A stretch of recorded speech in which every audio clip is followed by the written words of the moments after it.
Chapter 23. Behind closed doors.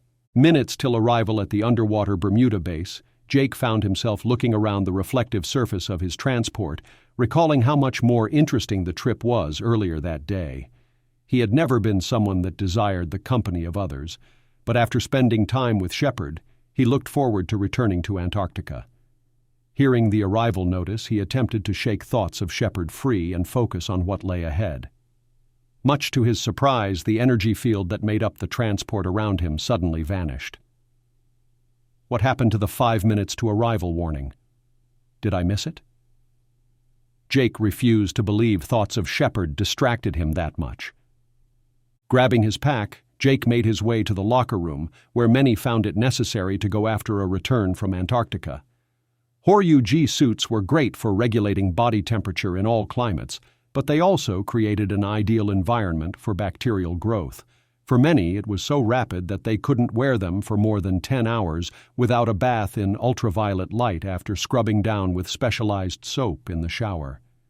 Jake, like most who wore them, took time to go through the full process, and if they had any thoughts of not before removing it, those thoughts were quickly changed by the very pungent odor.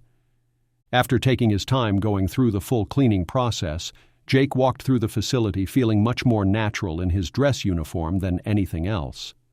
It was something he never would have believed possible when he first put it on, with all the work that was involved keeping metal polished, ribbons straight, and the restriction of movement. The life he knew as a ranger had been replaced with paperwork, diplomacy, personal management, and a little covert spycraft sprinkled on for excitement. Still, he did enjoy the discovery of new places, such as the facility he and Shepard had just located in Antarctica. That's it. It wasn't the company of someone like Shepard. It was the taste of adrenaline again. Relieved by the thought that he didn't require the company of someone else but the occasional excitement in his life, Jake made his way across the vortices chamber into the lab where Montgomery waited. Ping. Jake stopped just after entering the lab when he heard the notification his phone made when connected to a network once again. The ping that sounded like that used by the Navy for sonar always grabbed his attention. Pulling the phone from his pocket and swiping his finger across its screen, he instantly saw the notification he had been waiting for. "About time, Otto," he said so quietly that very little sound was audible.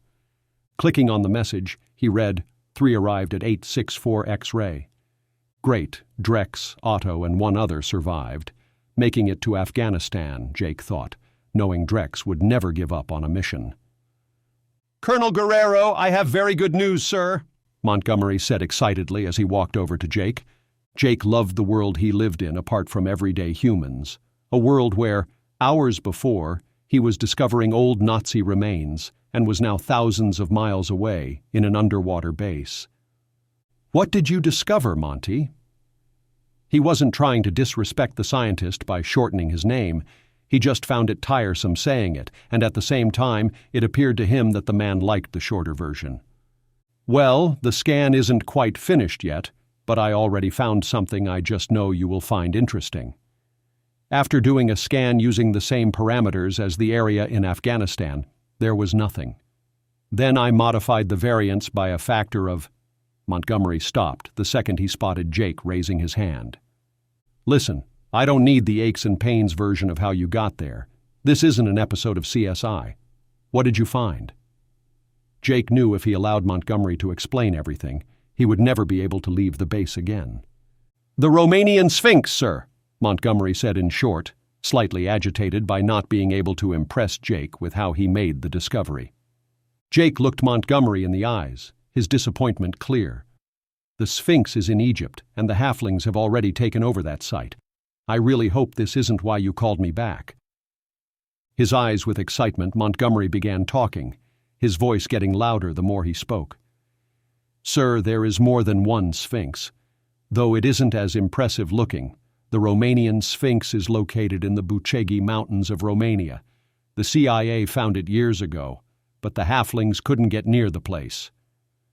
"Take a breath, Monty, and lower your voice," Jake ordered him, before others could hear what they were talking about. Not everyone at the facility worked for the HDC, and often there were halflings coming and going without any notice. "Sorry, sir, there is definitely something there, and ground-penetrating radar indicates it is massive. This could be the technology we have been looking for." Montgomery stopped talking and just stood facing Jake with a surprised facial expression. Quickly recognizing his expression, Jake responded, "Doctor, just order whatever supplies you need. I am not the complaint department." Turning to exit the room, pretending to be annoyed by pointless request, he was stopped by the only person who caused Montgomery to freeze up, Elizabeth. "If you're understaffed, my dear, we can make arrangements to get you more help," she said in a sweet voice purely for the benefit of the humans that believed she would one day transfer their consciousness to a Norcock's body. "No, everything is running smoothly here. What can I do for you today, Prime Minister?" Jake asked in his most diplomatic voice as he approached her. "I was on my way to speak with the High Council and wanted to touch base with the head human at the base." Being forced to use the term human caused her nose to wrinkle as though she smelt something really bad. But nonetheless, she attempted to be polite. "Very well, we can speak in my office. Right this way, Prime Minister."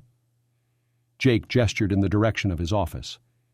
As they walked the short distance to his office, humans and halflings went out of their way to avoid Elizabeth, just like animals in the wild instinctively avoided predators. With the door to Jake's office shutting behind them, a sigh of relief could almost be heard, as those in it released the breath they unknowingly held.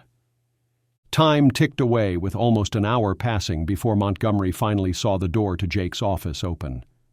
The anticipation of what could be in the Romanian mountains caused his imagination to run wild, and with the expansion taking place in Antarctica, he knew his name had to be on a very short list for investigating whatever is found. Watching the two exit Jake's office, Montgomery fumbled with the papers in his hands in a futile attempt to look preoccupied. "Have a good visit with the High Council and give Baklaw my regards," Jake said, parting ways with Elizabeth as she walked through the vortices to the moon station.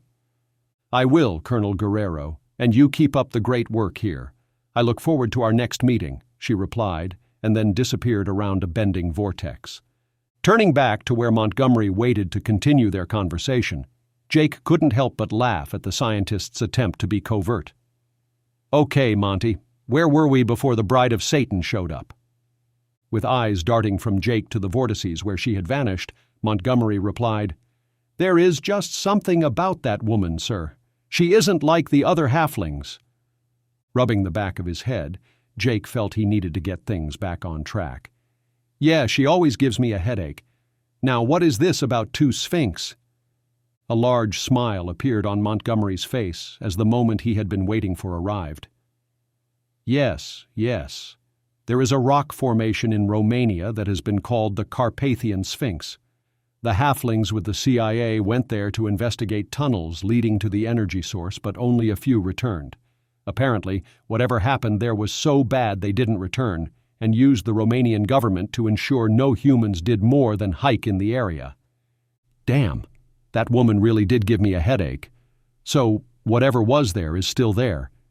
How do we know this isn't just something left over from Nabu Taus or the Soviet Union days?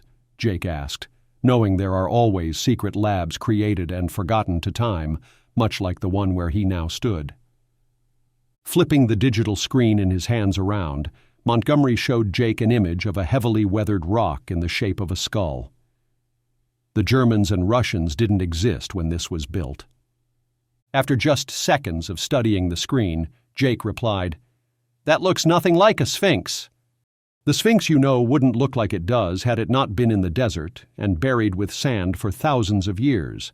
That is what it would have looked like if exposed to the same climate, Montgomery explained, a little bothered by Jake's comment. "Okay, I need you to dig up everything you can about the area's history and what resources we have near that location.